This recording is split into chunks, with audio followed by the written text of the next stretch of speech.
Go to SwitchyOmega, click on Options on the right side of the window. In Proxy Server, change Direct to HTTP. Delete the characters in Server and Port. Go to Proxy Link Pro. Click on Proxy Generator. Choose a location in Protocol. Choose HTTP. Click on Generate. Copy the content, residential.proxylink.pro. Go back to SwitchyOmega and paste this address in the Server tab.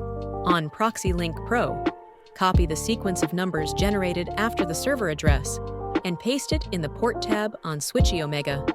Click on the padlock. Authentication will be required. Go back to Proxy Link Pro and copy the rest of the address as on the screen. Paste it in Username on SwitchyOmega copy. The end of the generated address on Proxy Link Pro and paste into the SwitchyOmega in the Password tab. Save changes, apply changes. Activate the proxy by clicking on the circle icon and click on Proxy. Your proxy is now configured.